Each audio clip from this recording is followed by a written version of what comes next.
Nobel বিজয়ী অর্থনীতিবিদ doctor Mohammad ইউনূসের গ্রামীণ কল্যাণকে 666 কোটি টাকা দিতে হবে এমন রায় পূর্ণাঙ্গভাবে লিখতে গিয়ে বিব্রত বোধ করেছেন হাইকোর্টের এক বিচারপতি। পরে 4 আগস্ট দেয়া রায় প্রত্যাহার করে নিলেন হাইকোর্ট। নথি পাঠানো হয়েছে প্রধান বিচারপতির কাছে। গত 4 আগস্ট বিচারপতি খুরশিদ আলম সরকারের হাইকোর্ট বেঞ্চ 666 কোটি টাকা পরিশোধের যে রায় দিয়েছেন সেটি লিখতে গিয়ে কনিষ্ঠ বিচারপতি দেখেন একসময় তিনি মামলাটি রাষ্ট্রপক্ষের হয়ে শুনানি করেছিলেন, কাজেই এর রায় তিনি দিতে পারেন না।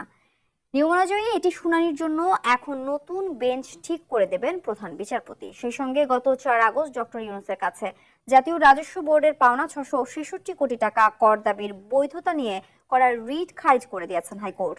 বিচারপতি মোহাম্মদ খুরশিদ আলম সরকার ও বিচারপতি সর্দার মোহাম্মদ রাশেদ জাহাঙ্গীর সমন্বয়ে গঠিত হাইকোর্ট বেঞ্চ এ রায় দেন। এর ফলে ডক্টর ইউনূস ওই পরিমাণ টাকা সরকারকে পরিশোধ করার কথা ছিল।